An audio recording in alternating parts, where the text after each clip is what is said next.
Hi అండి, today special recipe టమాటా చట్నీ. టమాటా చట్నీ ఈజీగా ఎలా ప్రిపేర్ చేసుకోవాలో చూద్దాం. ముందుగా పచ్చిమిర్చిని కడిగి కడాయిలో వేసుకొని కొంచెం ఆయిల్ వేసి వేయించుకోవాలి. టమాటోస్ని చిన్న ముక్కలుగా కట్ చేసుకొని అదే ప్యాన్లో వేసి ఉడికించుకోవాలి. ఉడుకుతున్నప్పుడు కొంచెం చింతపండు, కొంచెం ఆయిల్, కావాలి అనుకుంటే మెంతి ఆకు కానీ పుదీనా కానీ యాడ్ చేసుకోవచ్చు. ఈ విధంగా ఉడికించుకున్న తర్వాత కాసేపు పక్కన పెట్టి చల్లారనివ్వండి. టమాటా పచ్చళ్ళలోకి కొంచెం పల్లి పొడి ప్రిపేర్ చేసుకోవాలి. ముందుగానే వేయించి చేసుకున్న పల్లి పొడి వేసుకుంటున్నాను. పచ్చిమిర్చి, సాల్ట్, జీలకర్ర వేసి మిక్సీ పట్టాలి.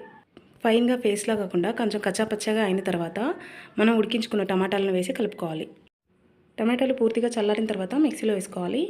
అలాగే 4 వెల్లిపాయలు, కొంచెం పసుపు వేసి కాకుండా ఈ విధంగా చేసుకోవాలి. ఇలా చేసుకున్న టమాటా చట్నీకి తాలింపు వేసుకుంటేనే చాలా బాగుంటుంది. స్టవ్ పైన ప్యాన్ పెట్టి ఆయిల్ వేడి చేసుకోవాలి. అందులో తాలింపు గింజలు, 3 ఎండుమిర్చి అండ్ కరివేపాకు, పసుపు, ఎల్లిపాయలు, మిక్సీ పట్టిన టమాటా చట్నీ వేసి కలుపుకోవాలి.